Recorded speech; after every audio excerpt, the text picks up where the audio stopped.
Okay. Everybody, for the new faces, my name is Charles Small. I'm the director of ISGAP, the Institute for the Study of Global Anti-Semitism and Policy. And today it's an honor to welcome Benny Weinthal, who's an old friend and colleague, and I guess comrade in the struggle. I met Benny in Berlin 10 years ago, almost 9 years ago, when we were dealing with issues of Iran and its nuclear weapons program and radical Islam and the like. It was for a Stop the Bomb conference that I originally went to Berlin 9 years ago. So it's great to have Benny back. He visited us, he spoke at Yale for our program, and now he's back here. And although it's a small group, it's, I think, to Benny's credit, I know it's to Benny's credit, that there's sort of this eclectic group of people of, I'm sure you don't all know each other, but there's sort of professional, international, legal people here. There's union organizers here. There's Jewish communal leaders are here, leading journalists, and diplomats in this crowd. And it's the fact that the caliber of the people here, who I know many of you don't know each other, it's all because you follow and know Benny's very important work. Benny is, as you all know, a Jerusalem Post correspondent for European affairs. He's based in Berlin. He's also the Berlin-based fellow for the Foundation of the Defense of Democracy. Benny reports on European-Israeli relations, contemporary anti-Semitism, and the threat of the Iranian nuclear weapons program. He writes on European anti-Semitism and his writings have appeared in Foreign Policy, the National Review Online, Haaretz, Idiot, Ynet, and recently Fox News. He's also appeared on BBC Radio to discuss the contemporary issues of German anti-Semitism. Benny's originally from here in the New York area. He graduated from NYU, where he received a BA in philosophy, and then he went on to earn a master's degree in philosophy in European culture and literature from Cambridge University. So it's really a great pleasure to welcome Benny back to ISGAP.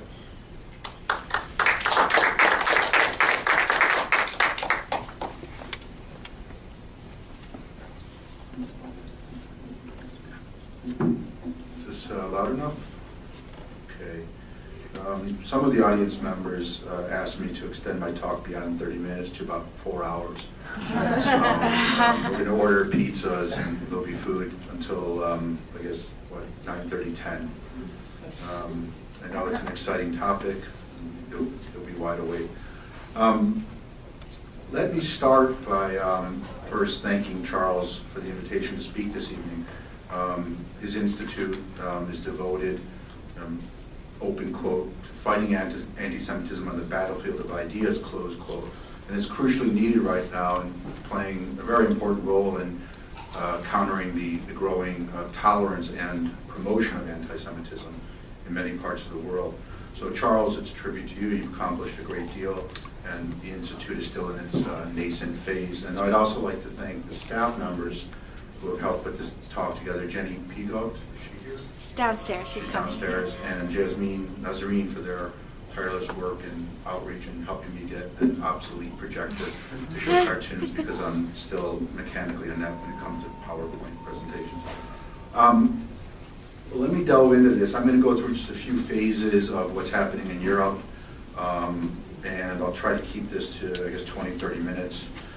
And there's a couple sentences that capture my experience in Europe over the last 13 years or so in terms of reporting on modern anti-Semites in Europe and anti-Semitism across the continent. And there's a statement, many of you have probably heard it, from an Israeli psychoanalyst, Zevi Rex, who once said, the Germans will never forgive the Jews for Auschwitz. He meant it with biting sarcasm and irony, but again, the Germans will never forgive the Jews for Auschwitz. And journalists love colorful, statements or comments, and this is one of those comments that appears in many newspaper articles because it zooms in on a very important topic. That is the guilt that was formed in response to the Holocaust and how Europeans are dealing with this, or in this case, Germans. I would argue that this notion of guilt-based anti-Semitism that has now spread across the continent. You have a pan-European epidemic where the Europeans, in this case, will never forgive the Israelis for Auschwitz. I think it's moved away from the Jews in that sense because Europeans don't have problems with Jews returning to Europe. At least look at the case of Spain offering passports to Israelis who somehow have Spanish ancestry. But the problem is with Israel, and the notion of the Jew has been replaced by Israel. This is nothing really new. The French historian, I hope I'm pronouncing his name right, an anti-Semitism expert, Leon Poliakov, said a while back that Israel has now become the collective Jew among the nations. We see that at the UN, where there's a bottomless level of resolutions targeting Israel, while countries that are closed societies are rarely put in the spotlight. So there's a trend I'd like to show at this point in terms of anti-Semitic cartoons and how this has been gaining traction. There's been a number of cartoons, and I'm dealing mainly with the German and British media right now, but most of my talk will just cover continental Europe. But I think these cartoons capture, most of them deal with Israel, capture an interesting trend. From my perspective, and I'm not an academic, but what I've noticed as a journalist is many Europeans can't directly stoke anti-Semitism, at least it's a very crude form, so they do indirectly what they can't do directly. Cartoons is one area where you have more latitude to show that, and also the arts pages of newspapers. The political pages, for example, in Germany, the political sections of reporting are generally restrained, but the shift has been to the arts pages where it's wide open in terms of attacking Jews and Israel. So let me start with cartoon number 1.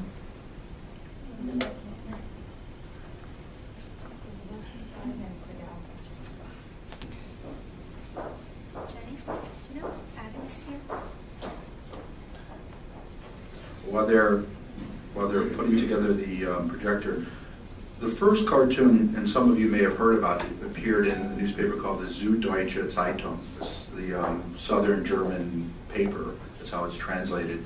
It's in Munich. It's the largest broadsheet in Germany, and it actually has a joint publishing relationship with the New York Times. They publish once a week. This paper has had a peculiar obsession with Israel and Jews over the last year, and they published a cartoon just I think about 4 or 5 weeks ago, showing Mark Zuckerberg as an octopus.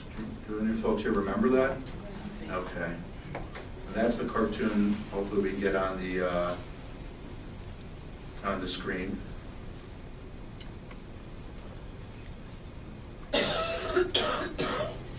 Wait a couple minutes. Well, let me then plunge forward until we get the cartoon up. As I mentioned, my departure point for this talk is going to be mainly the period of European anti-Semitism. Okay, we have it. It disappeared.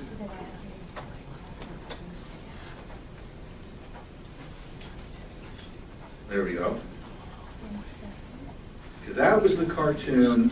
So you can see what after Facebook purchased what apps? Is that what it's called? For, what was it, 19 billion? This cartoon appeared in the Süddeutsche. Mark Zuckerberg. As you can see, the nose is clearly hooked. He doesn't have a hooked nose. His lips are created to be very fleshy, almost about to devour someone.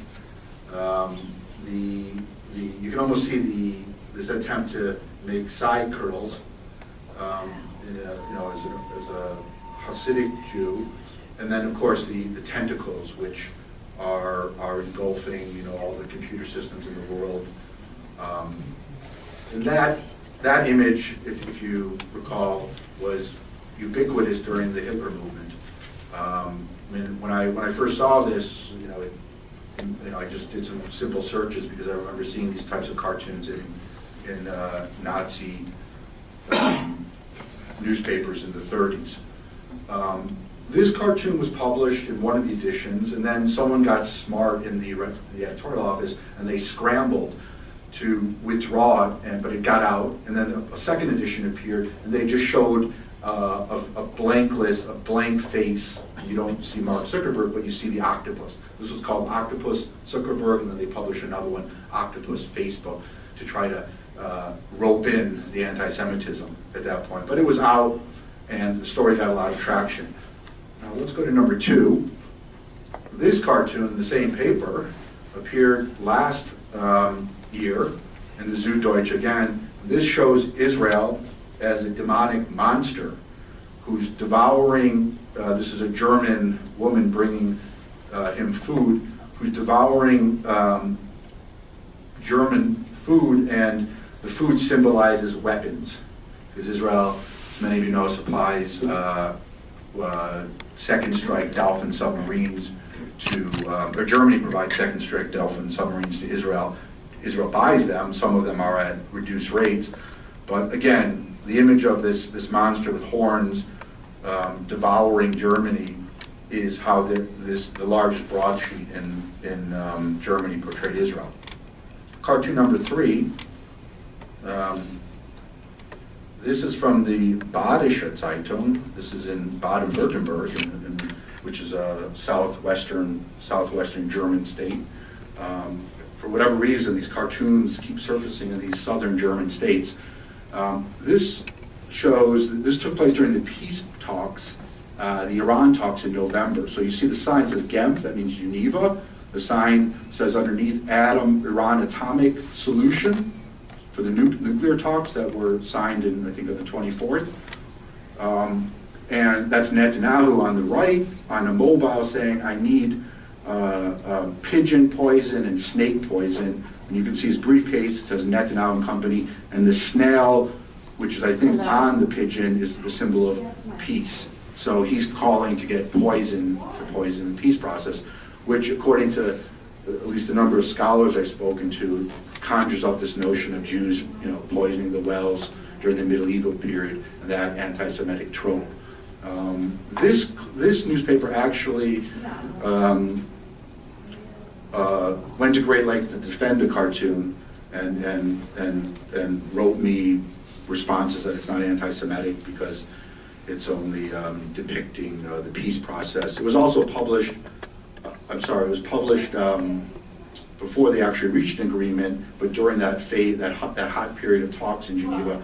It was published on the Pogrom Day in Germany, 1938, November, in early November, November 8th. They said that it was pure coincidence. So number 4, again, you'll see this is from the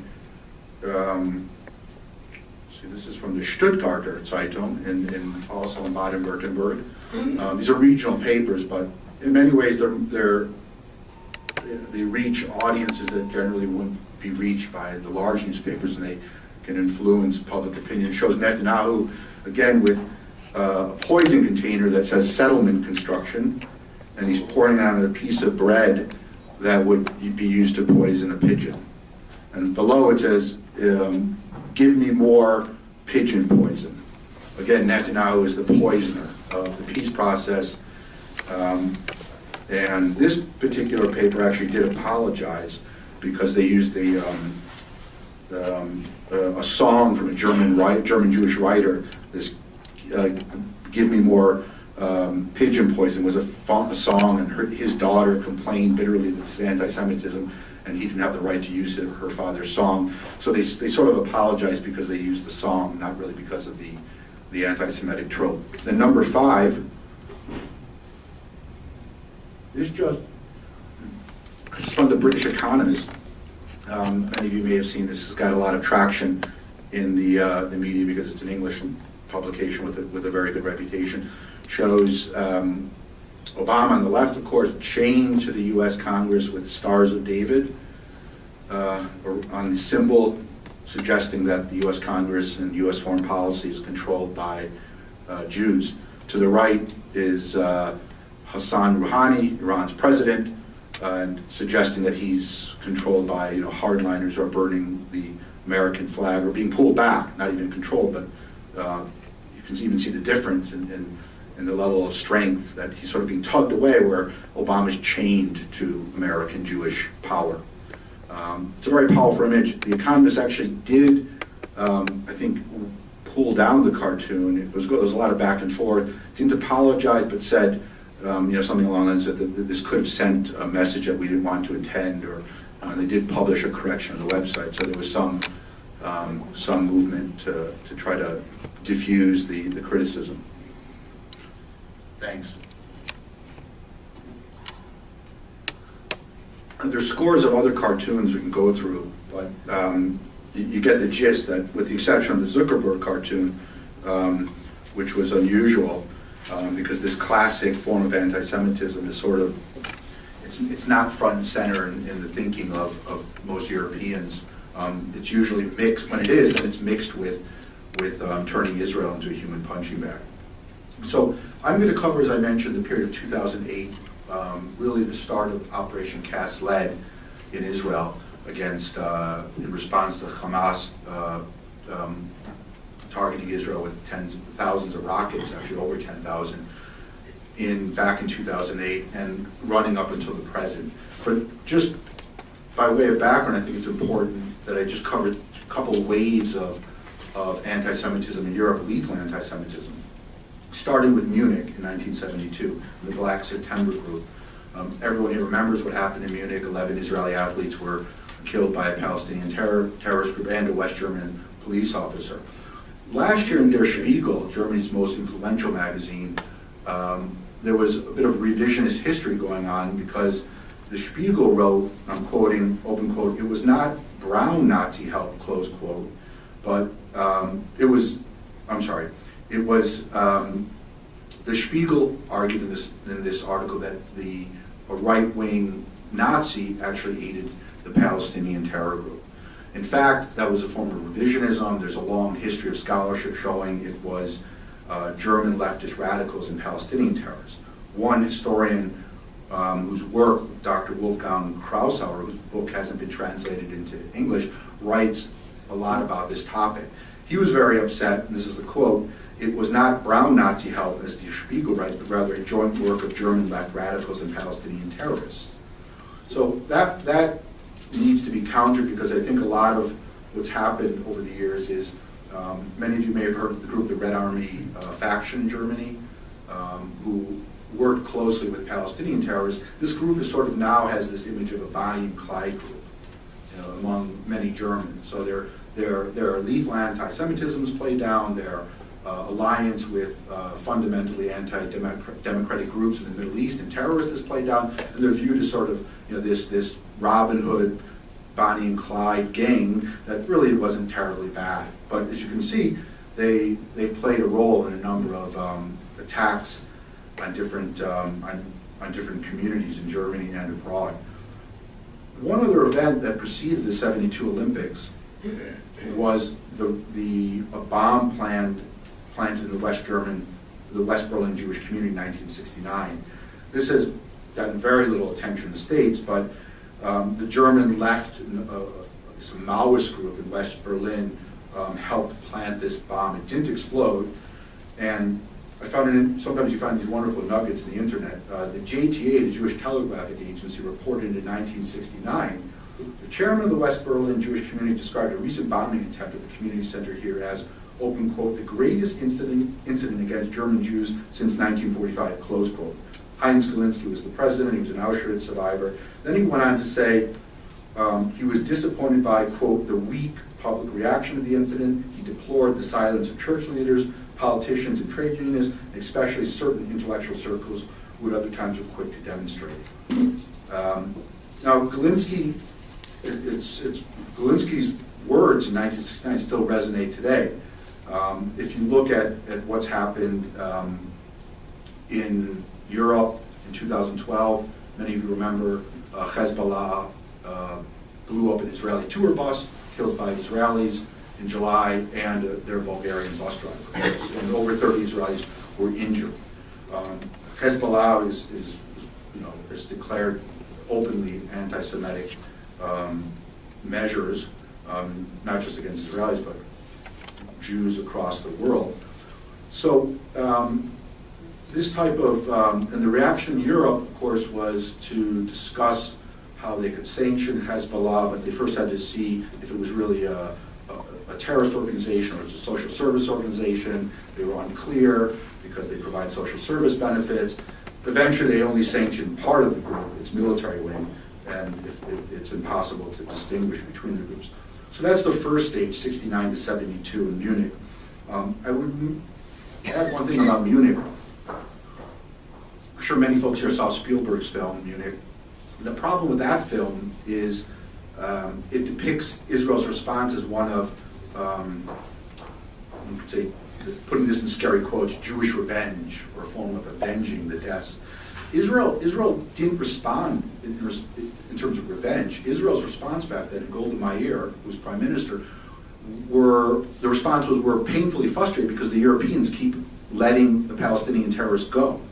So a number of them were apprehended, one in France, who then contacted the Germans in Munich, who said, we don't want to deal with this. He was let go. So the Israeli government at that time just sort of threw up their arms and said, how can we deal with this? The Europeans are releasing terrorists. They're not pursuing the perpetrators. And that was the response to initiate this operation. The second phase of lethal anti-Semitism, again, it's mainly Western Europe and Central Europe, took place in Paris 30 years ago.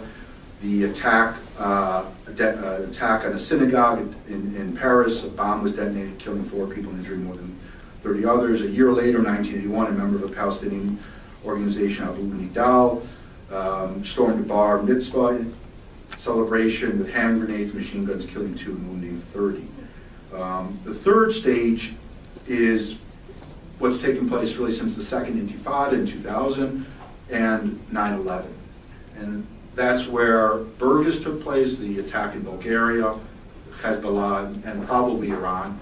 At least the Israeli government and the Americans in July 2012 said it was a joint Iran-Hezbollah operation. Later, the Bulgarians determined it to be the Interior Minister to be members of Hezbollah's military wing that were behind the attack. But it was an Iranian-sponsored attack in that sense because Iran and Hezbollah are strategic partners. So it's really impossible to separate them. In the same year as the Burgas attack, just 5 months before the attack, in March of 2012, another attack took place. And many of you, of course, know this. I'm sure the Mohamed Merah attack in Toulouse, France, where he killed 3 young children and school children and a school teacher, as well as 3 French soldiers, total 7 French. He was targeting French Muslim soldiers. So a total 7 people were killed. His explanation for why he killed, or before the killing of the 4 French Jews was, open quote, "I kill Jews in France as these are the same Jews who kill innocents in Palestine," close quote. His brother, Abd el-Qadar, explained that his brother's outlook, open quote, "My mother always said, we are the Arabs, we were born to hate Jews. This speech, I heard it all throughout my childhood," close quote. So this is what's animating, it's just not this French Algerian family, but it's animating huge swaths of the French Muslim community in France. It's interesting because it reminds me of Sartre's quote from Sartre, the French philosopher, when he said, "Words are more treacherous and powerful than we think." And that's certainly, when you follow anti-Semitism, you can see the ad nauseum attacks on Israel and Jews with very intense language. Wow, it's already been 15 minutes. I really need 3 hours. So let me fast forward in terms of I think what's been forgotten in Europe. I mean, there's a lot of Western scholarship and Israeli scholarship on the origins of anti-Zionism or the new anti-Semitism, but it's really not that new. The Europeans, especially, and it's from my perspective, it's really interesting. A lot of left-wing journalists and Marxist professors in Europe actually diagnosed this problem in the late 60s and 70s. A couple of examples. Jean Omri, an Austrian Jew, survived the Auschwitz, very prominent journalist, very prolific. He wrote in the late 1960s, quote, open quote, "Anti-Zionism contains anti-Semitism like a cloud contains a storm," close quote. Remarkable when you think about it, because right now there's huge debates about whether there's such a thing as anti-Semitic anti-Israelism. Jumping ahead, Hans Meyer, another Marxist literary professor who fled the GDR, the East German Communist state, to live, or he left to live in West Germany, said in roughly 1975, open quote, "Whoever attacks Zionism, but by no means wants to say anything against the Jews, is kidding himself or others. The state of Israel is a Jewish state. Anyone who wants to destroy it, avowedly or by means of a policy that can have no effect other than such an annihilation, is practicing the hatred of Jews of yore and from time immemorial," close quote. Again, it's a remarkable statement. It's coming from the left. So what's interesting today is, as folks know, the attacks from Israel, this ad nauseum, this bottomless pit of attacks directed at the Jewish state are from the left. Judith Butler, literary professor, is one example, who, by the way, she's teaches at Berkeley, and she promotes Hamas and Hezbollah's progressive social movements. This is what she said at a teach-in in 2006. She's also a fan of Theodor Adorno, another Marxist sociologist, philosopher, who, along with Max Horkheimer, after the war, came up with a theory that I think really helps explain what's happening in Europe when you combine it with Israel.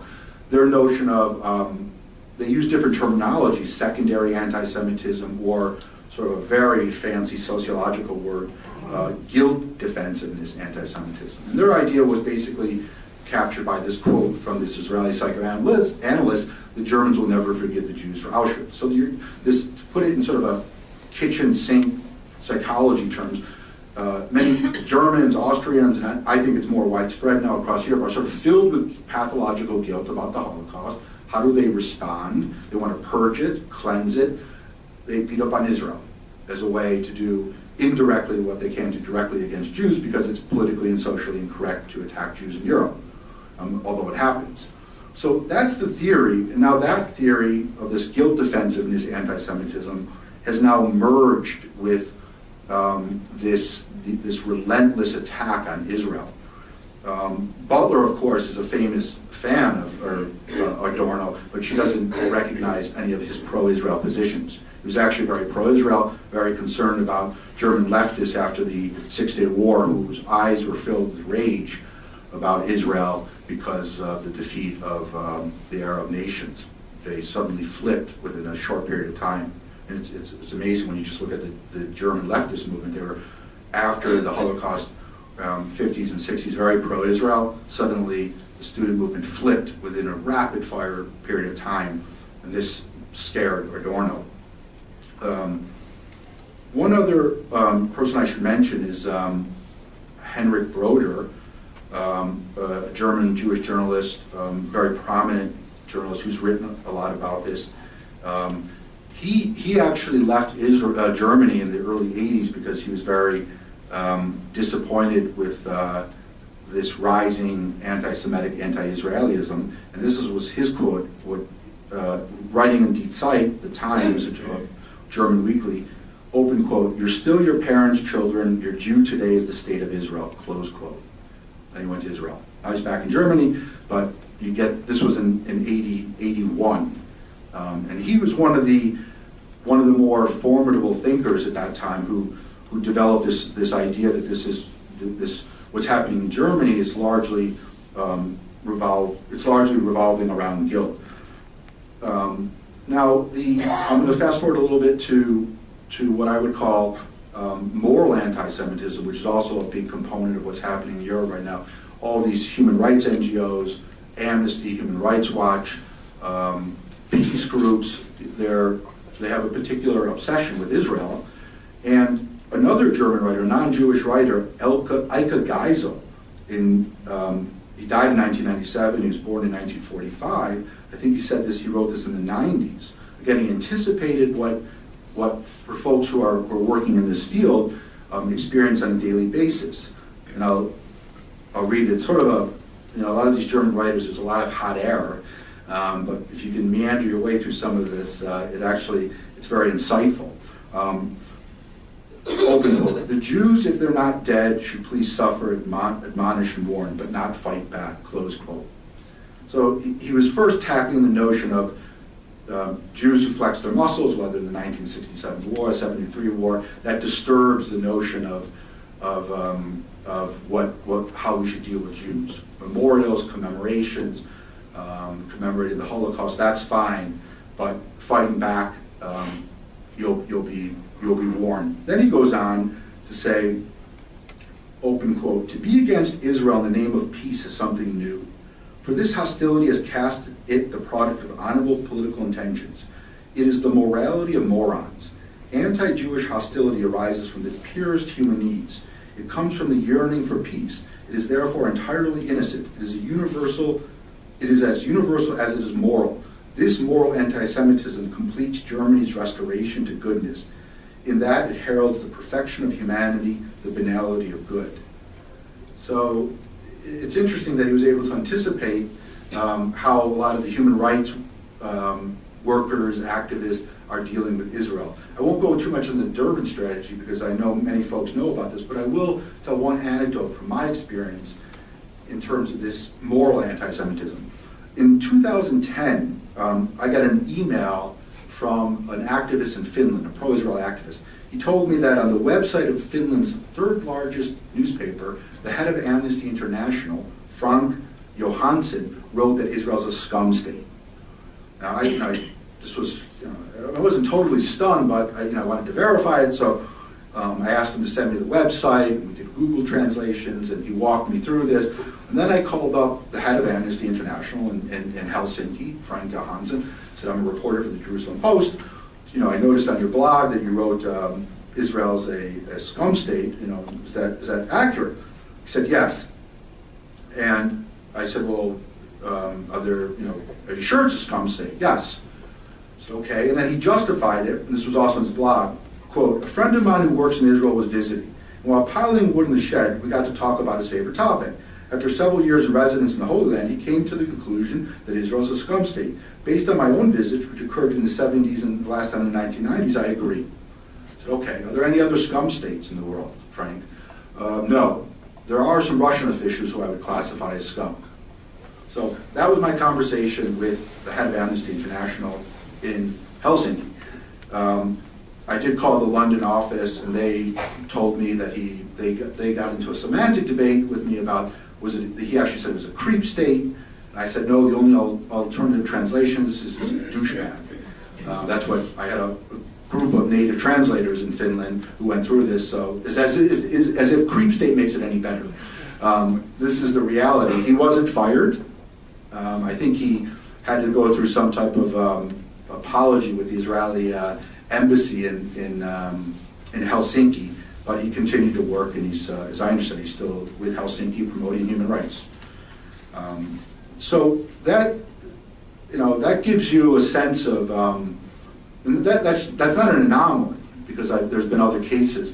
I don't have a lot of time to delve into Amnesty International, but I would also mention that there are working definitions of anti-Semitism. I think this is important because the Europeans recently dropped their agency. It's now called the European Union Agency for Fundamental Rights in Vienna, dropped the working definition of anti-Semitism. A modern definition, I see David Harris is here, it's nice to see him, the president of the agency, executive director, whose organization played a critical role in developing this modern definition of anti-Semitism in Berlin in 2004 with Deirdre Berger from the Berlin office. And the definition is basically, the gist of it is Natan Sharansky's 3 Ds, the demonization of Israel, the delegitimization, and double standards applied to Israel. There's more to it than that, but that's the heart of it. So the EU has dropped this working definition. There's fights going on to get it restored. The US State Department still retains it, which is great. My only concern right now is I think the definition has a couple of loopholes that could be filled given the changing times. One is it misses the point of accusing Jews of warmongering. That's a very prevalent theme in Europe. and it surfaces at times here in the United States, mainly from the left, where Jews are accused of stoking war, of being a fifth column, loyal to Israel first and not to the United States. And also, and this is very difficult because it's not scientific, and at least there's not been a lot of scholarship, but this notion of capturing guilt defensiveness anti-Semitism in Europe. So that's widespread. How can you work that into the definition? I'm not really sure, but I think that needs to be dealt with on some level. How am I doing with time? 5-10 minutes, okay. One other,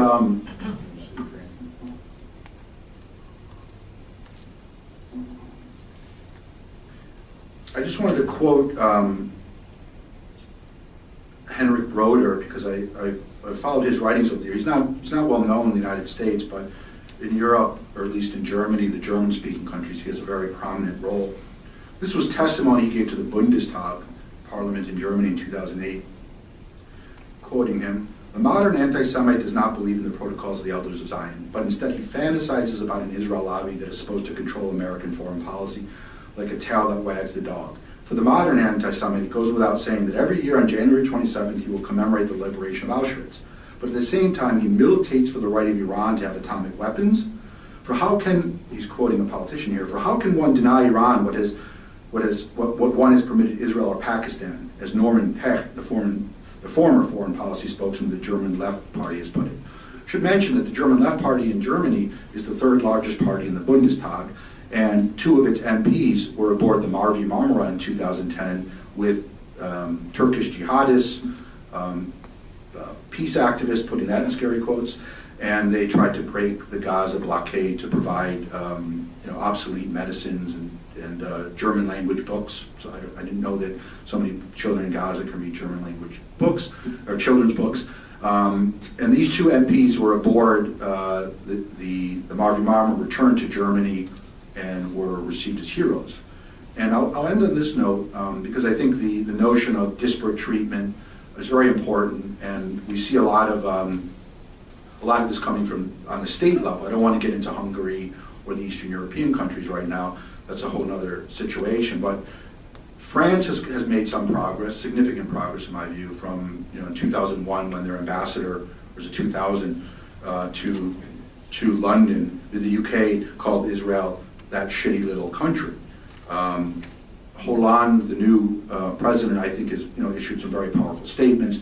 His interior minister the other day at a memorial event for the Toulouse murders explicitly said anti-Zionism is anti-Semitism. So that's very encouraging. The critics, of course, would argue that's what needs to be said in the mosques, in textbooks, in every public forum, and instead of at sort of preaching to the choir at a Jewish event, shifted to where there's going to be real crossfire, and that's unfortunately not happening.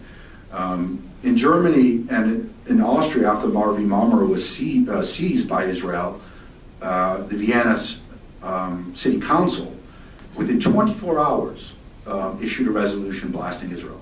There was no investigation.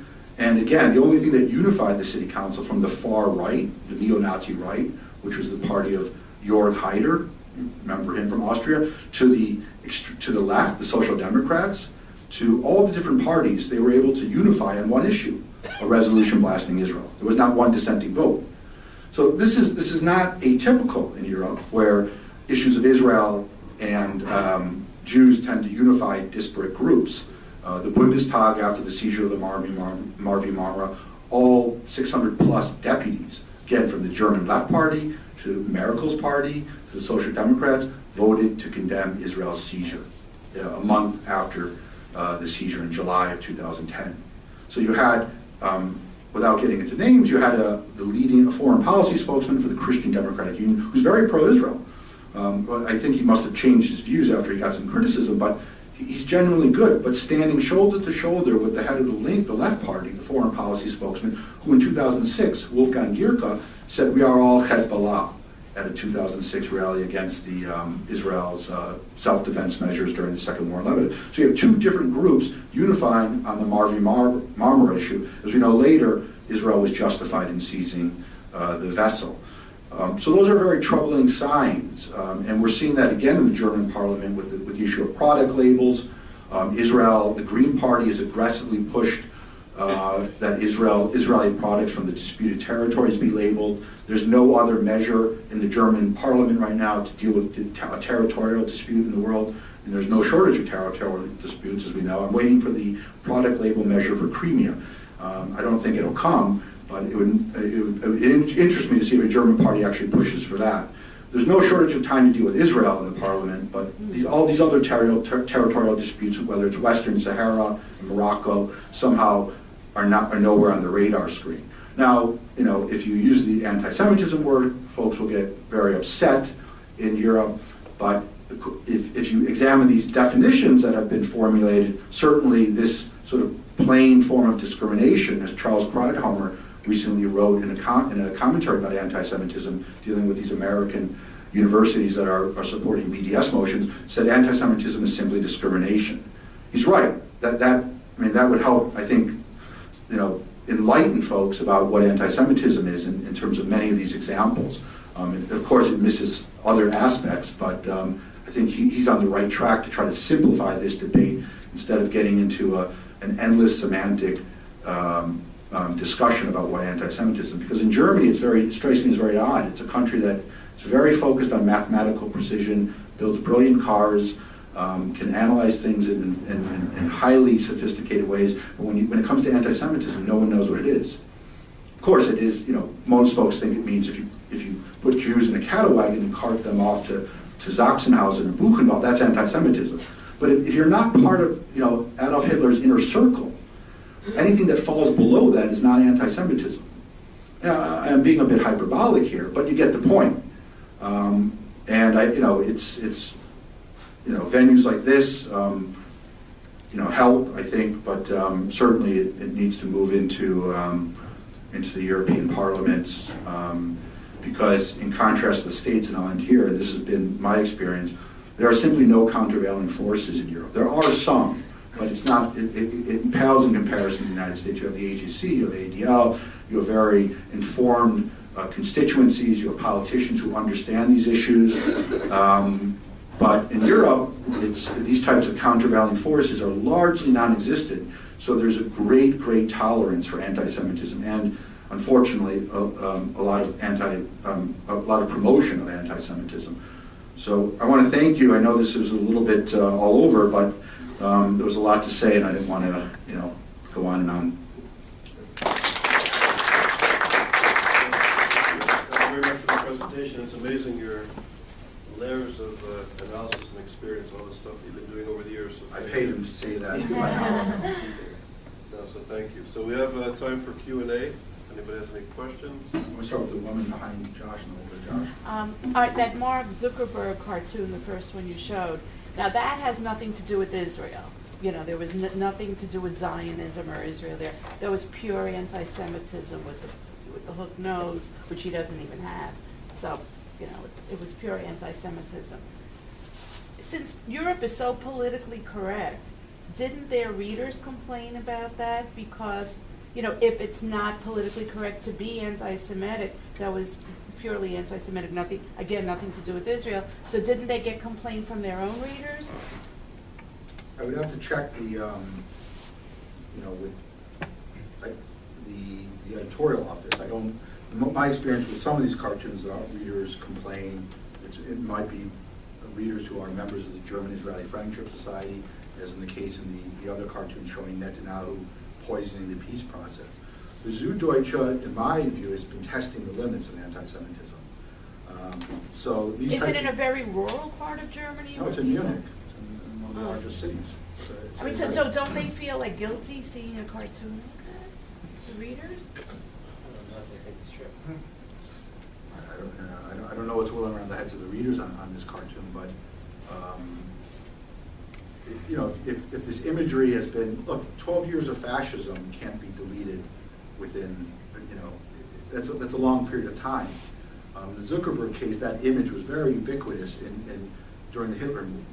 I'm not saying that there's a continuity here, but All I'm saying is that it's not so easy to eradicate 12 years of fascism and certain traditions in terms of depictions of Jews.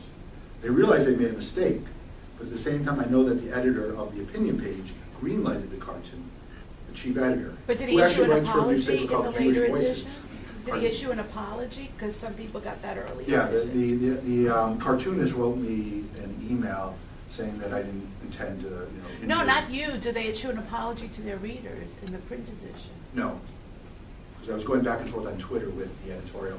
I asked them, did you issue a correction? And they said, what the cartoonist said stands. I said, well, is it in the paper? They just kept saying, no, it's what the cartoonist said.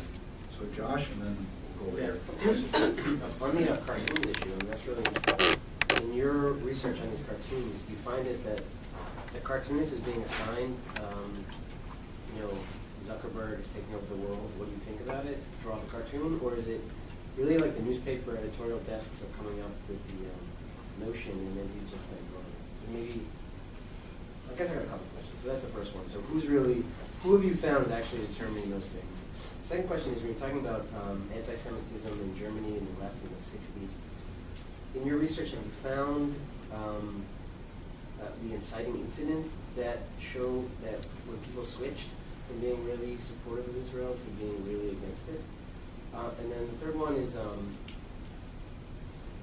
your last description of the moral, the European moral grounds of anti-Semitism sounds very interesting, in that Jews suffered under Europe, and now we gave them a chance to have a country, and now look what a mess they've made of it. So now we can happily discriminate against them again. Is that a reading of it? Let me try to tackle the first time. I might have just a follow-up question to your question about your third question. I don't know what the decision-making process was in terms of these cartoons. There were news pegs that were used, like It was Facebook.com. right, the Facebook, right, and the Iranian talks in Geneva. So those were sort of the news pegs that were used. I'm not sure how it was assigned or wasn't assigned. I think many of these cartoonists, and I said many of the writers on the art pages are largely, some of them just oblivious to what contemporary anti-Semitism is. Others are testing the limits, because they see, there's a writer, Jakob Augstein, whose family owns 25% of their Spiegel. He was writing columns last year saying that Israel and the Republican Party are responsible for basically all the post-Arab Spring failures, and that Netanyahu is cracking the whip and controlling Germany. He was a major writer. There was blowback against him. Your second question dealt with In the 60s. the 60s. I mean, I think, it almost sounds like it was turning on a switch. The light bulb went on, and the student movement suddenly shifted from sort of, generally pro-Israel views to anti-Israeli views, while the academics, including, as I mentioned, Max Horkheimer and Theodor Adorno, who actually were affiliated with the AJC, as I understand it, David, right? They did research. They did our Studies in Prejudice, a 5-volume series in the late 40s, early 50s. Right, which also isn't well known because folks focus on other areas of their work, but they made major contributions in connection with the AJC in terms of really understanding the inner workings of post-Holocaust anti-Semitism and during the Hitler movement, although not as much. So I don't really have an explanation. I mean, this question's been rolling around in my head for years. I don't have an answer to that, why these students suddenly flipped. Might have been because the Israelis, defeated the Arab nations in '67, and that they went from this sort of utopian kibbutz-like atmosphere where they were reading Heinrich Heine and all these German writers to suddenly, defeating, a number of major armies. The last question, I didn't understand. Yeah, I mean, that was maybe one that wasn't really a question. It's just more like, in my mind, when you're talking about, it was kind of this moral idea of anti-Semitism that's come up lately, and this idea that we can't really be mean to Israel because, like, in our mind, we felt bad, as you said in the beginning. We were guilty about the Jews and the Holocaust, and now we lived with that guilt for 2 generations, and now now that Israel is shown to be such a bad place, a vicious actor on the international stage, it's okay for us to be anti-Semitic again, basically, because they've proven that we were right in World War II. I mean, what I would say is that there was a German journalist, his name is Wolfgang Poth. Again, he's known in certain circles within Germany, but he's not known in the English-speaking world. He, I think, again, this is one of those sort of experiences, what captures my reporting over the years in one sentence, and I'm paraphrasing him. He said Germans are acting as Israel's probation officer to prevent their victims from relapsing. So that notion, I think, is very important, because you have this outgrowth of moralism or didacticism, where we've learned our lessons from the Holocaust. We have this major memorial in Berlin. Now we're sort of the world masters of working through our history, and we need to show the Israelis that they're transgressing. And now, in a weird way, we're serving as their probation officers. And if you relapse, because and there's another undertone to this, which is you went through Auschwitz, you went through Buchenwald, you went to the extermination camps. That was sort of a reform school. You made it through, and now again, we don't want you to relapse. Yeah, relapse meaning, Yeah. Okay. Gentlemen? I'm just having a little bit of trouble with the Economist cartoon. You know, I'm personally for the talks with Iran, and it did seem that when they began unfolding, that Netanyahu did, very vocally advocate that they should be happening, which is his right. He didn't advocate that, though. Talks should be. Well, he objected to the deal. Well, he's never said he's against the talks. Yeah, perhaps, but he said, the message seems to be that Iran, you should be very careful about trusting Iran on anything. And we can, again, it's not about whether or not, and it did seem like Jewish groups in the United States, did mobilize, I could be wrong, but it seems like they did mobilize members of Congress to, pass legislation which would at the very least make having constructive talks a lot more difficult. And I guess my question is, when is it all right for, what kind of cartoon can be created that could express that idea?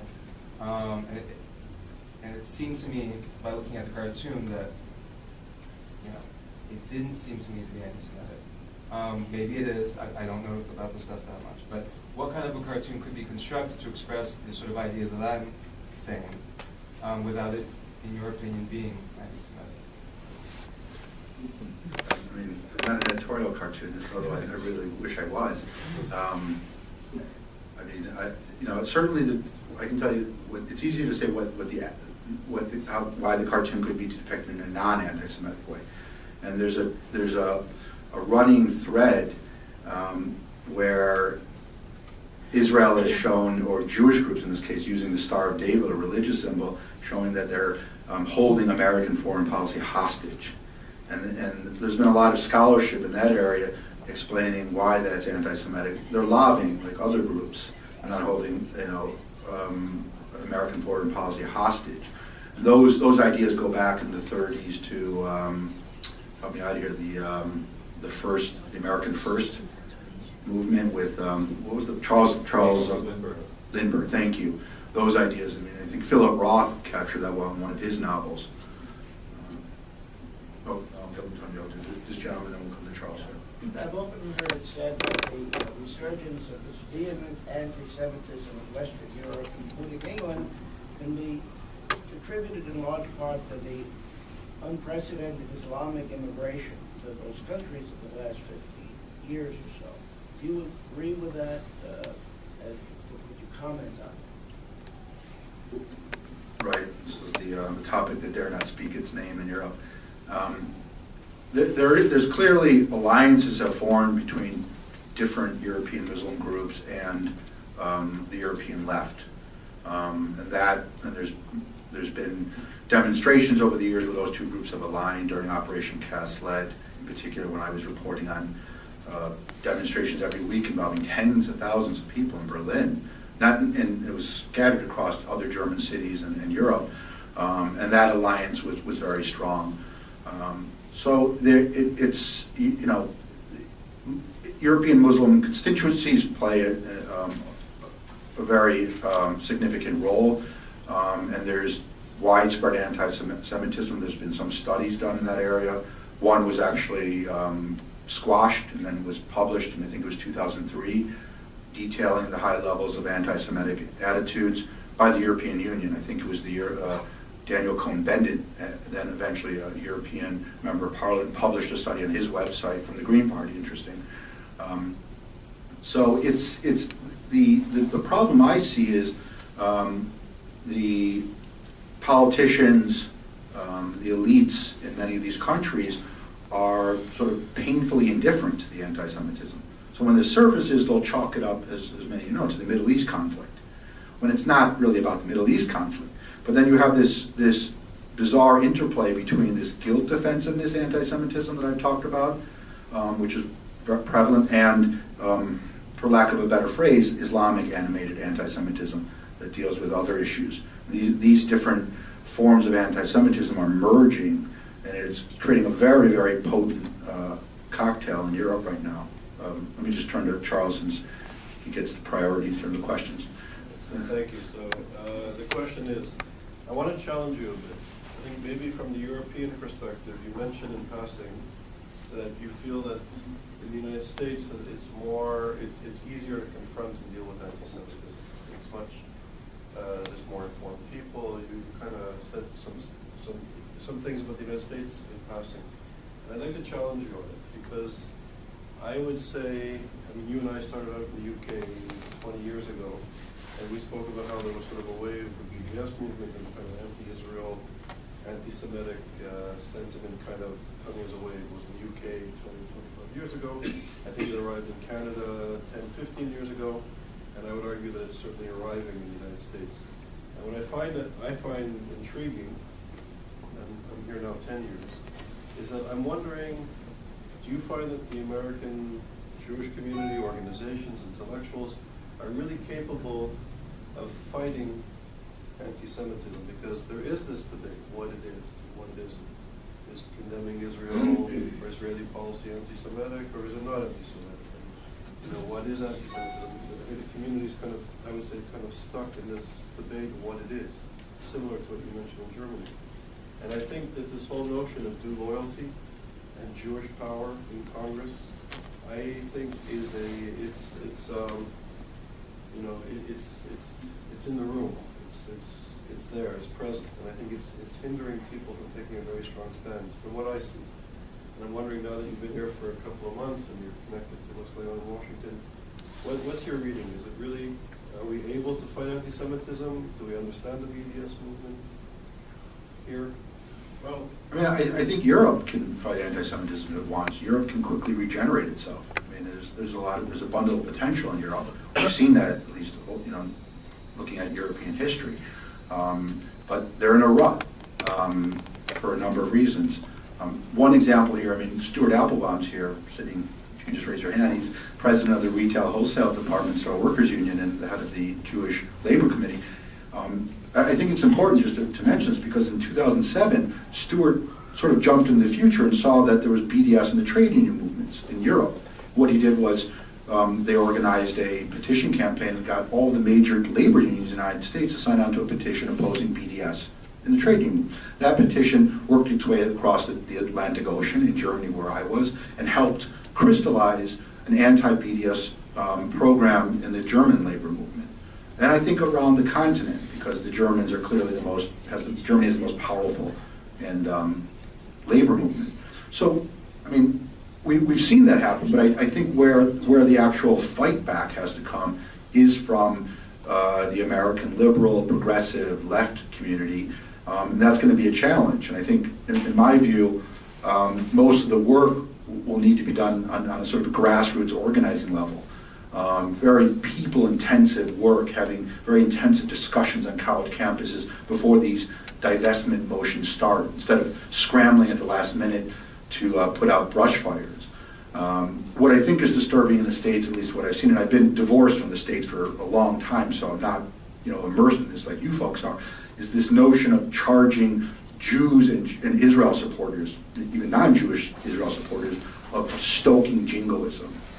This type of, or as you point out, is being a fifth of having dual loyalties, being overly loyal to the state of Israel as opposed to the United States. This stuff, which has creeped into the mainstream discourse here, which I didn't see a number of years ago, is folks should start sweating about.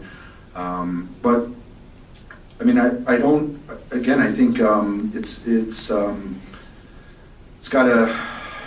a tough question. But I guess I'm more skeptical about the top-down style organizing that takes place in terms of fighting anti-Semitism, media work, putting out flyers, public relations, which is important. Don't get me wrong. And I'd like to see more sort of organizational work on the grassroots level, sort of creating mini movements in hotspot areas where these are problems. Because most Americans, in my view, are not, thinking, during the course of work, American Jewish power controls Congress, and they want to stoke wars. This is coming from certain elites, academics, and the same is true in Europe. This is an elite-driven thing. Look at most of the anti-Semitism in Germany. Günter Grass, What Must Be Said, right? His famous poem accusing Israel as wanting to wipe out Iran. This is, and that Israel is the greatest threat to world security. It's a Nobel Peace Prize, a Nobel winner for literature, who's actually getting a platform again in the Süddeutsche newspaper, the one that showed the Zuckerberg cartoon. That's where his poem was published. And just to add one more point to that, the Spiegel writer who owns 25% of Spiegel, Augstein, even went further and said Günter Grass speaks for all of us. He said that this notion that that Israel's a danger and that this comes from represents all of us. So he went even further, but he wasn't accused of anti-Semitism. Only Grass was. And there was, to Germany's credit, most of the journalists held the line there. Most of the journalists criticized Grass. With Augstein, it was different because he's 46 or so. He's young. He's attractive. When journalists see him, they see themselves. So this is the modern embodiment of a new Germany, where Grass, of course, was a Nazi, a Waffen-SS member. So it was very moralistic, and the Germans didn't like that. So he was trashed right away. There's one other question here. Yep. Thank you very much for your presentation. I'm wondering if there are countries in Europe that demonstrate more intense anti-Semitism, including sentiment against Israel's existence, and if so, why? It's a mixed bag right now. I mean, I guess one litmus test might be, I'm going out on a limb here, is the UDI, the Palestinian Declaration at the UN for an independent state in 2000. Help me out here. 2012 was it? Israel? No, thank you. We have a UN rep here, so I can defer to his expertise from the Israeli consulate. Thanks for coming. So the countries that, only one country in Europe supported Israel in opposing that declaration of independence from the PLO. That was, anyone know? Huh? No, Ireland. Ireland would want to dismantle Israel. I don't Huh? know. Czech Republic. Czech Republic. Was that it? Oh, that's right. That's right.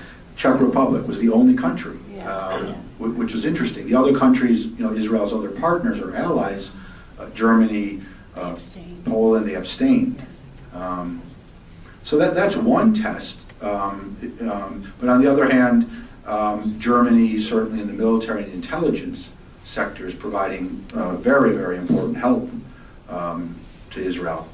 Those second strike submarines, I would not play them down in terms of importance for Israel's security. The other measure is UN forums.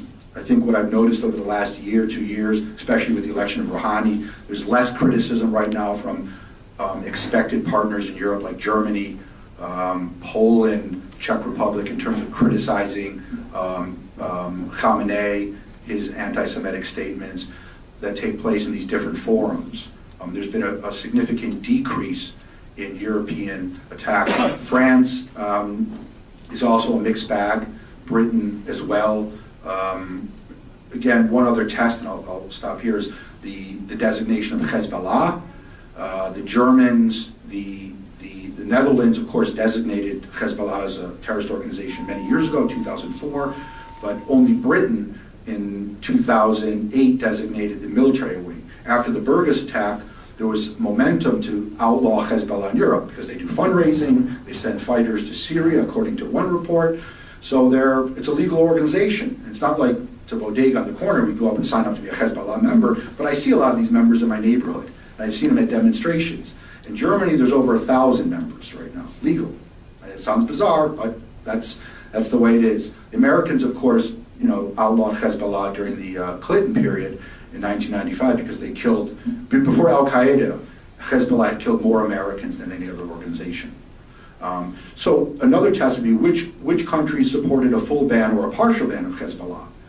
The countries that were leading the effort were the UK, Germany came on board later, but did start to push for a ban of the military wing, and then France, largely because, in my view, of the military intervention of Hezbollah in Syria.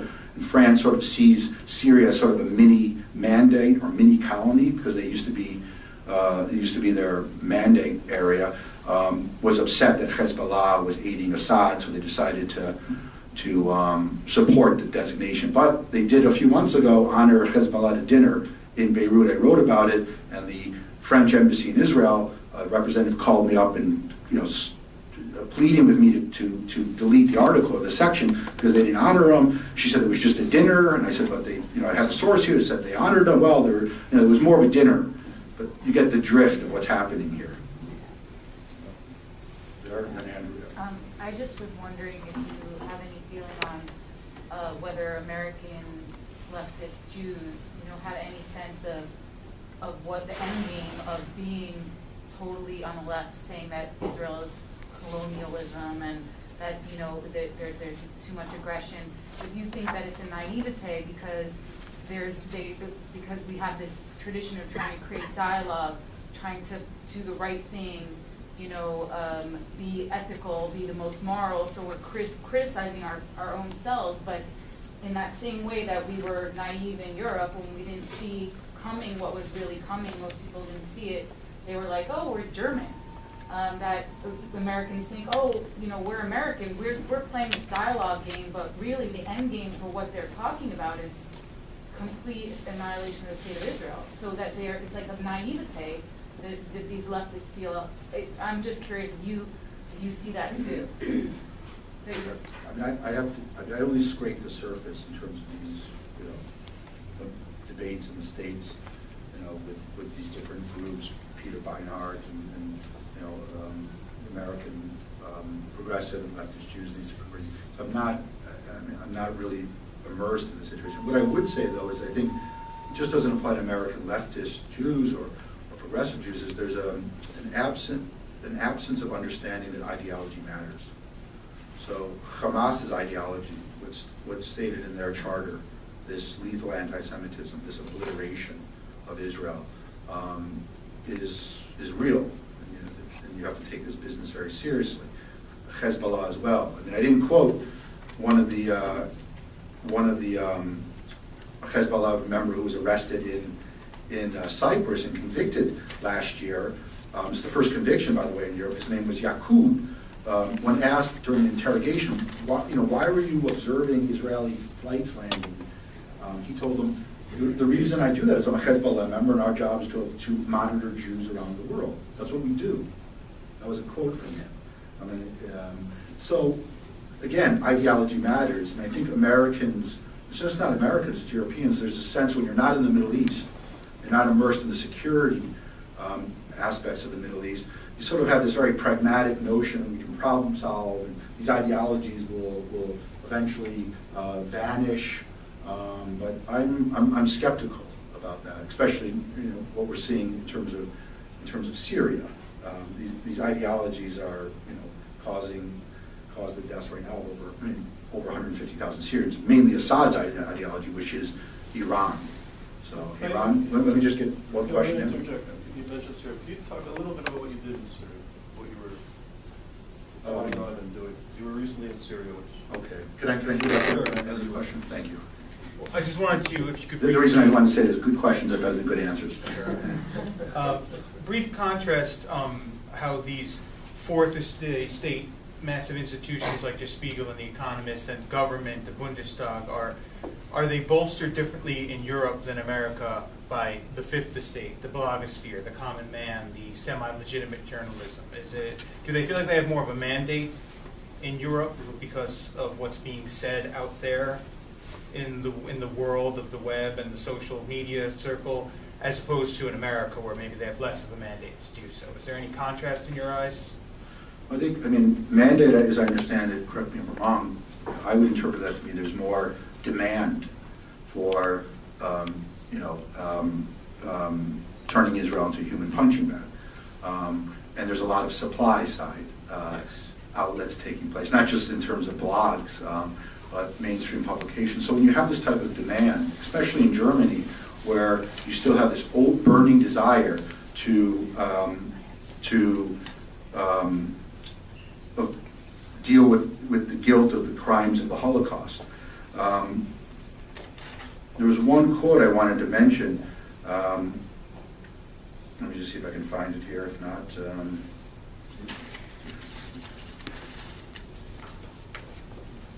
me just see if I can't. No, it's not there. But so I think that makes sense. In Germany, there's an insatiable desire among many segments of the population to alleviate their pathological guilt. How do they do that? Well, there are publications that will, depict Israel as an aggressor. One example is the Süddeutsche again. During the 2006 war in Lebanon, the second war in Lebanon, Israel, if you recall, was attacked on two fronts at the outset of the war. In the south, Hamas, and in the north, Hezbollah. The Süddeutsche's headline that day was Israel, in response, of course, Israel attacks on two fronts. Instead of writing Israel is attacked on two fronts, it was the opposite. I mean, it's ad nauseum. I mean, it can go through thousands of examples, but it's, again, portraying Israelis as aggressors. It's a common theme to sort of, again, make one think, you know what, we weren't as bad as we thought we were during the 12 years of fascism. And that's why you see this repetitive notion that Israelis are Nazis. I mean, Jakob Augstein, again, major commentator for Der Spiegel, wrote in one of his columns, he compared Gaza to a concentration camp. Sure. You really avoided introducing Islam into this discussion. And how organized are they in fulminating the anti-Israel, anti-Semitism? Repeat the question, please. She asked, she said I avoided the question of Islam and how Islam fosters anti-Semitism. Is that right? Well, yes. Yeah. Well, I mean, I think, I discussed these different waves of lethal anti-Semitism in Germany, showing, again, these were Palestinian groups, most of whom were secular, but there have been rallies in Germany, especially during the Second War in Lebanon, where politicians have stood out and said, we are all Hezbollah, those types of notions where they should realize that the Shiite organization is animated by ideology. I would only say that, yeah, there's many Europeans are playing down the notion of radical Islam, because I do believe it's important to make a distinction. I don't buy into this notion that Islam is inherently violent, and that is a huge problem. I mean, if Charles invites me back for another talk, I can delve into just the topic of radical Islam animating anti-Semitism in Germany in the different Muslim groups, Sunni and Shiite, that are playing out. But I do see that as a critical role in terms of Hezbollah. So in terms of Syria, yeah, I mean, this doesn't deal with anti-Semitism strictly, but I just want to make one other point before I forget. I feel like I'm bouncing around like a ping pong ball. This notion, Charles makes this point a lot, this notion that anti-Semitism only affects Jews, of course, is fundamentally incorrect, right? It starts with Jews and it triggers a domino effect, and in the case of the Second World War, 25 million Russians died, and Americans and all different groups. In Burgas in Bulgaria, as I mentioned, the 3 Hezbollah operatives were targeting Jews. They also killed a Bulgarian Muslim bus driver. whose wife, when I was in Bulgaria, would not leave her house for at least 6 months and was crying every day, in her mid-30s with, I think, 2 children. The other notion, of course, is in there have been other cases where non-Jews, Jews have been killed. So it's something, you know, just to factor in. I think this point has to get across, I guess, when you're doing this type of pedagogical work, which is very difficult. In terms of Syria, last September, October, I traveled to Gaziantep in southern Turkey as part of I was reporting for different publications for the Jerusalem Post, Fox News, and the Atlantic magazine and National Review on the refugee crisis. I'd actually gone there because I thought Obama was going to lob missiles at Assad in Damascus, but he pulled the plug on that. And I ended up going and did work on the border. I crossed over into Syria, into a city called Jarablus. I didn't go deep in because it's controlled by this group ISIS, this Al-Qaeda group. They control the entire town. But I got a flavor of the refugee crisis, and I had an interpreter with me who was a teacher in Damascus, I believe, or in the Idlib province, maybe Aleppo, I'm sorry, I have to check. In any event, we met with refugees outside of the main camp, and I would ask them questions about, you know, who's responsible for the war, what do you think of Hezbollah's role, Iran's role. Some of them brought up Israel. Other refugees I've talked to, for example, recently in Bulgaria, I was there in February, told me, well, the Syrian Kurds sort of, you know, said we don't have problems with the Israelis. That's expected. The Kurds, you know, really, you know, they tend to see Israelis as allies because of the similar persecution and security issues. But some of the Sunni Syrians, who traditionally were inculcated on a daily basis with Israel hatred, told me, well, I saw the Israelis on the southern front, or Syria on the northern front of Israel, put 2 people in a medical car and help them and provided medical care. And that's sort of interesting because it's spreading. I've done a lot of work in reporting for the Jerusalem Post just because I'm intellectually curious about this, what types of interactions and it's very small scale stuff, are taking place between Syrians and Israelis. And of course, this is creating, as one Israeli official told me from the Ministry of Health, good customers bring back more customers, and this is spreading now through southern Syria. So I think last year, Israel, correct me if I'm wrong, there was over 700.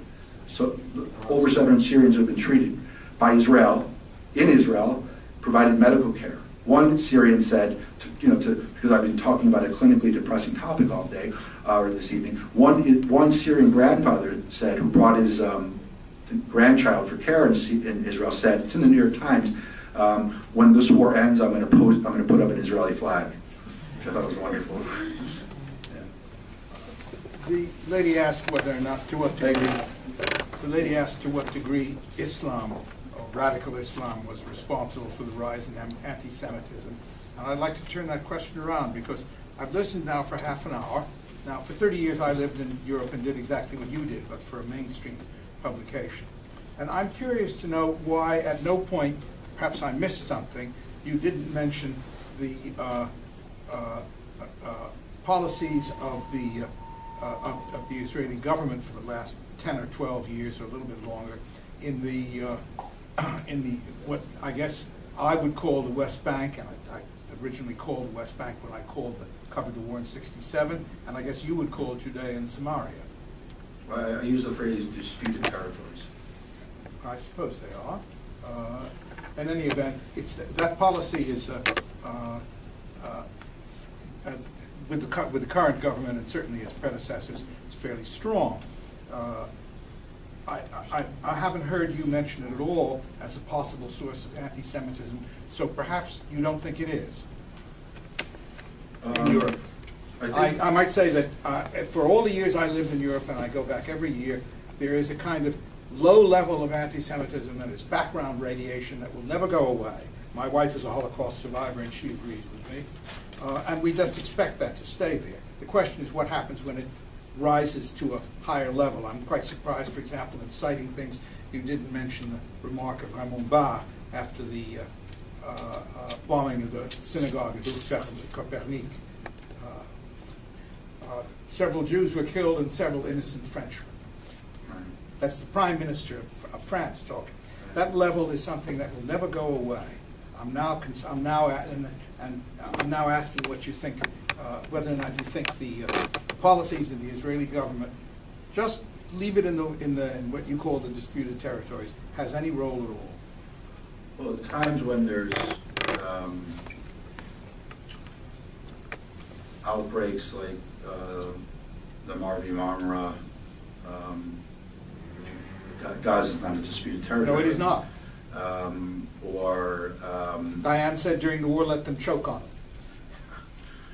You know, the studies in Europe really show there's a spike in violent anti-Semitic incidents during this period. Anti-Semitism rises. I do agree with you that anti-Semitism is brooding, always in the background, and it's just a question of what's going to trigger it or activate it.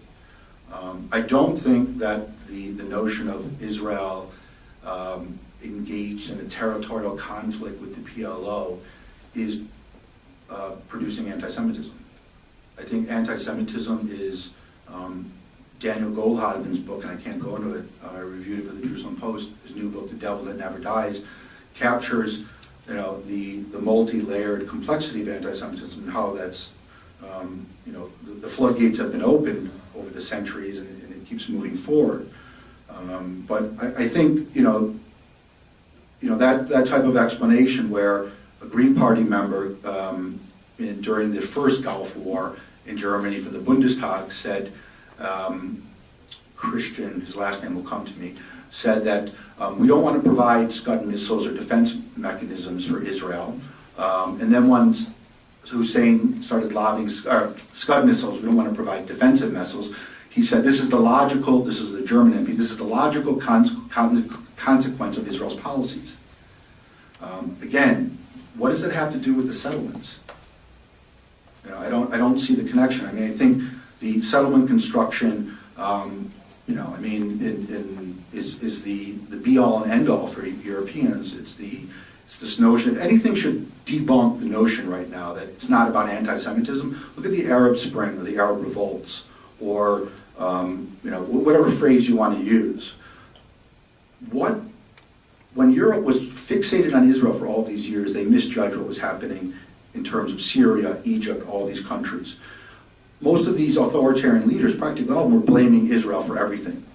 The populations who revolted against Mubarak and Assad and Gaddafi, was anti-Israel, were the settlements driving that notion? Were they saying, well, Judea and Samaria should be the Palestinians? Sir, I wasn't asking about Arab anti-Semitism. It's proven it's existed and will continue to exist from the Mufti of Jerusalem on. I was asking about anti-Semitism in continental Europe, which apparently you are a specialist on.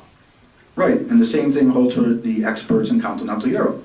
When they're writing essay after essay, whether it's the Stiftung für Politik und Wissenschaft in Germany, which advises the foreign minister, or different institutes in France, look at the number of papers devoted to the Israeli-Arab conflict, and look at other conflicts.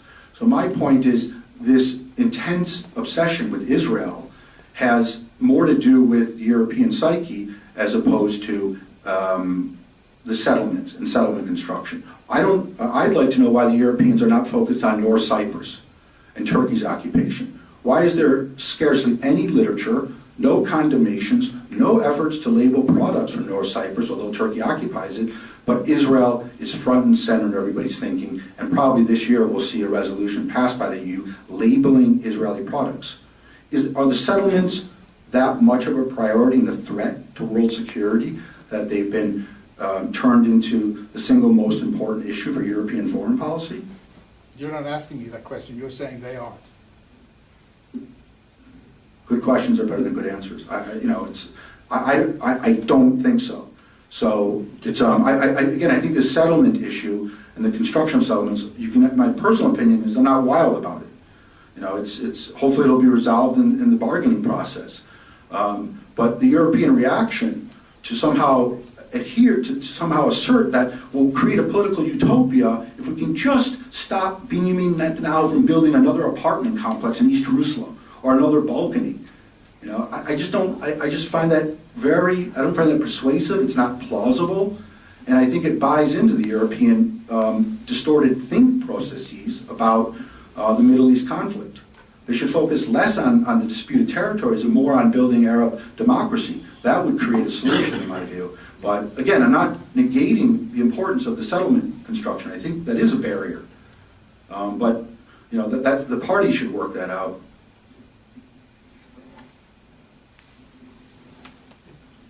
We have time for one more question? Sure. The journalist spoke about Western Europe, and I'm curious if you would like to say a few words about one country who desperately wants to become a part of the European Union, which is Ukraine, where both sides of the conflict now use the Jewish card and a very, in my opinion, vicious anti-Jewish rhetoric, and blame each other and their opponents for any fault they have as being a consequence of their alleged Jewish heritage or something like that. So how do you see that conflict in terms of their anti-Jewish sentiments? And my second question would be, if you see the American reporting on that conflict being different from the way it's reported in Europe. Where are you from? I'm from St. Petersburg, Russia. Oh, St. Petersburg, wow. Okay. Came in just for the lecture? Yeah, sure. Wow. Feel honored. Yeah, I'm Ukraine. I mean, I've scraped the surface on what's happening in terms of these competing charges of anti-Semitism. I know there's been some very good reporting in the Daily Beast by Eli Lake, I mispronounced his first name. You can look that up. In terms of Putin sort of exploiting the anti-Semitism card to gain credibility and legitimacy about his intervention. I was in St. Petersburg once, but I haven't delved really into the anti-Semitism in the Ukraine. There's the one right-wing party, Sova, who knows the name of it? They're in the parliament. What's the name? Svoboda. Freedom, thank you. I did some reporting and interviewed some Ukrainian Jewish officials about this party and experts, and they sort of played it down that it wasn't as serious as they thought. It's hard to say. I mean, these movements in Eastern Europe, Jobbik, there's a party now in Bulgaria called Ataka, which means attack. I was just there, and you know, it's troubling because in Bulgaria, Sofia, the streets are blanketed with these fascist-style posters of the leader of this party, Ataka. You know, and I would talk to the Jewish community and folks, and isn't this kind of serious? And they have their television station, they have posters blanketing the city. No, they're, you know, it's not going to be a big deal. But in the Ukraine, you know, it seems to me, at least what I've heard from some Jewish figures, and I've only read this in the media, I haven't done any hard reporting on this, is that Putin is, you know, stoking anti-Semitism as a threat to delegitimize the democratic opposition. I mean, if folks have heard anything contrary to that, I'd be curious to hear. You know, Putin, I don't believe Vladimir Putin's an anti-Semite. He's clearly authoritarian, anti-democratic, and very, very dangerous. But he's manipulating things. That's really, I can't say anything more. If someone can answer her question, jump in. Okay, so on that note, Benny, thank you very much. Thank you for all the work you do. Thank you everybody for coming. Tomorrow we have a lecture at 12 o'clock with Clemens Hennig, a scholar from Berlin. And please, in your packets, we have the schedules are there for other events. Next week at Columbia University in the evening, we have Ephraim Halevi, who's speaking, the former Israeli ambassador to the European Union, former head of Mossad, and he's a professor at Hebrew University, so that should be very interesting. And there's a whole slew of other events in New York and beyond. So thank you for coming. It's all on the website. Thank you very much. Thank you, Ben. Clearly hooked. He doesn't have a hooked nose. His lips are created to be very fleshy, almost about to devour someone. You can almost see this attempt to make side curls. As a Hasidic Jew, and then of course the tentacles, which are engulfing all the computer systems in the world. And that image, if you recall, was ubiquitous during the Hitler movement. When I first saw this, I just did some simple searches because I remember seeing these types of cartoons in Nazi newspapers in the 30s. This cartoon was published in one of the editions, and then someone got smart in the editorial office, and they scrambled to withdraw it, but it got out, and then a second edition appeared, and they just showed a blank list, a blank face. You don't see Mark Zuckerberg, but you see the octopus. This was called Octopus Zuckerberg, and then they published another one, Octopus Facebook, to try to rope in the anti-Semitism at that point. But it was out, and the story got a lot of traction. Now let's go to number 2. This cartoon in the same paper appeared last year in the Süddeutsche again. This shows Israel as a demonic monster who's devouring, this is a German woman bringing him food, who's devouring German food, and the food symbolizes weapons. Because Israel, as many of you know, supplies second strike Dolphin submarines to, or Germany provides second strike Dolphin submarines to Israel. Israel buys them, some of them are at reduced rates, but again, the image of this monster with horns devouring Germany is how the largest broadsheet in Germany portrayed Israel. Cartoon number 3, this is from the Badische Zeitung. This is in Baden-Württemberg, which is a southwestern German state. For whatever reason, these cartoons keep surfacing in these southern German states. This took place during the peace talks, the Iran talks in November. So you see the sign says Genf, that means Geneva. The sign says underneath Iran atomic solution for the nuclear talks that were signed in, I think, on the 24th. And that's Netanyahu on the right, on a mobile saying, I need pigeon poison and snake poison. And you can see his briefcase, it says Netanyahu and Company, and the snail invitation to speak this evening. His institute is devoted, open quote, to fighting anti-Semitism on the battlefield of ideas, close quote. And it's crucially needed right now and playing a very important role in countering the growing tolerance and promotion of anti-Semitism in many parts of the world. So Charles, it's a tribute to you. You've accomplished a great deal, and the Institute is still in its nascent phase. And I'd also like to thank the staff members who have helped put this talk together. Jenny Pigot, is she here? She's downstairs. She's coming. Downstairs, and Jasmine Nazarene for their tireless work and outreach and helping me get an obsolete projector to show cartoons because I'm still mechanically inept when it comes to PowerPoint presentations. Well, let me delve into this. I'm going to go through just a few phases of what's happening in Europe, and I'll try to keep this to, I guess, 20, 30 minutes. And there's a couple sentences that capture my experience in Europe over the last 13 years or so in terms of reporting on modern anti-Semites in Europe and anti-Semitism across the continent. And there's a statement, many of you have probably heard it, from an Israeli psychoanalyst, Zevi Rex, who once said, the Germans will never forgive the Jews for Auschwitz. He meant it with biting sarcasm and irony, but again, the Germans will never forgive the Jews for Auschwitz. And journalists love colorful, statements or comments, and this is one of those comments that appears in many newspaper articles because it zooms in on a very important topic. That is the guilt that was formed in response to the Holocaust and how Europeans are dealing with this, or in this case, Germans. I would argue that this notion of guilt-based anti-Semitism has now spread across the continent. You have a pan-European epidemic where the Europeans, in this case, will never forgive the Israelis for Auschwitz. I think it's moved away from the Jews in that sense because Europeans don't have problems with Jews returning to Europe. At least look at the case of Spain offering passports to Israelis who somehow have Spanish ancestry. But the problem is with Israel and the notion of the notion of the Jew has been replaced by Israel. This is nothing really new.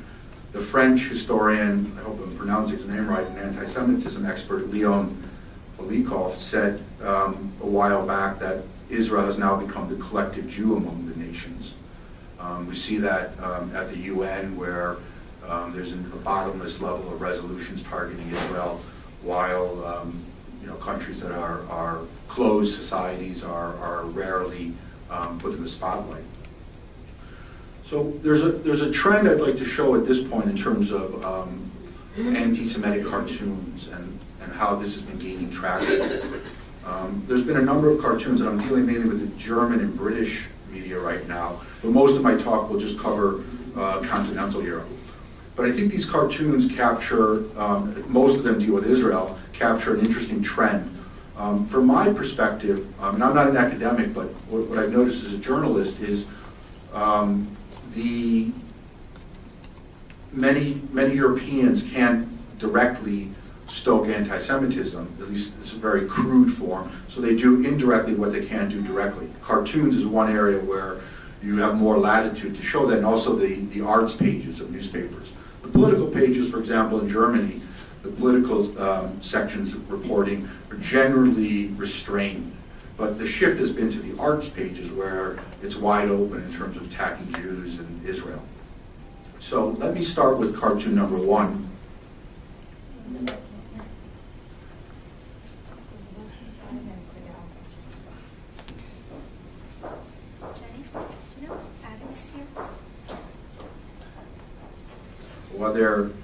While they're putting together the projector, the first cartoon, and some of you may have heard about it, appeared in a newspaper called the Süddeutsche Zeitung, the southern German paper. That's how it's translated. It's in Munich. It's the largest broadsheet in Germany, and it actually has a joint publishing relationship with the New York Times. They publish once a week. This paper has had a peculiar obsession with Israel and Jews over the last year, and they published a cartoon just I think about 4 or 5 weeks ago, showing Mark Zuckerberg as an octopus. Do any folks here remember that? Okay. And that's the cartoon. Hopefully we can get on the screen. Wait a couple minutes. Well, let me then plunge forward until we get the cartoon up. As I mentioned, my departure point for this talk is going to be mainly the period of European anti-Semitism. Okay, we have it? It disappeared?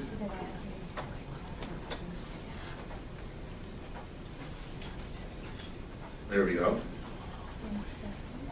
Okay, that was the cartoon. So you can see what after Facebook purchased what apps? Is that what it's called? For, what was it, 19 billion? This cartoon appeared in the Süddeutsche.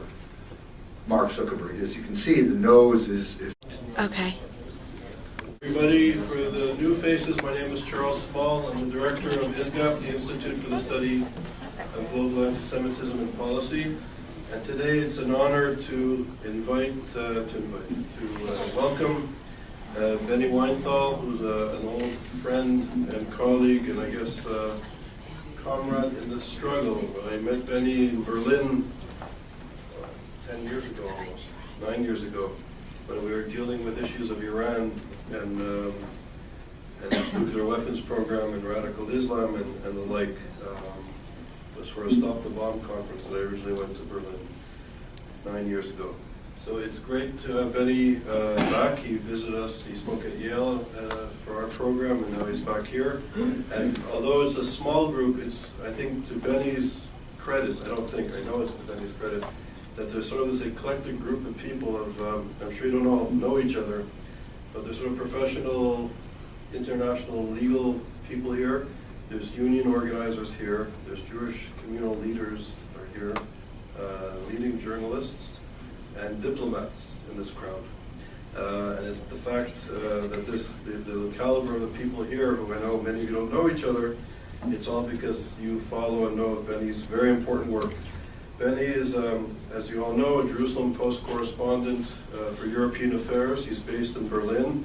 He's also the Berlin-based fellow for the Foundation of the Defense of Democracy. Benny reports on European-Israeli relations, contemporary anti-Semitism, and the threat of the Iranian nuclear weapons program. He writes on European anti-Semitism and his writings have appeared in Foreign Policy, the National Review Online, Haaretz, Idiot, Ynet, and recently Fox News.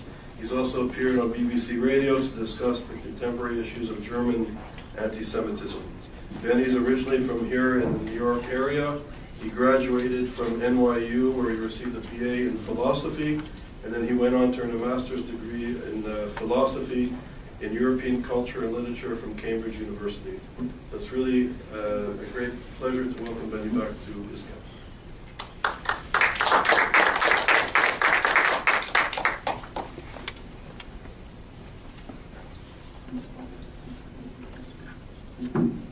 Is this loud enough? Okay.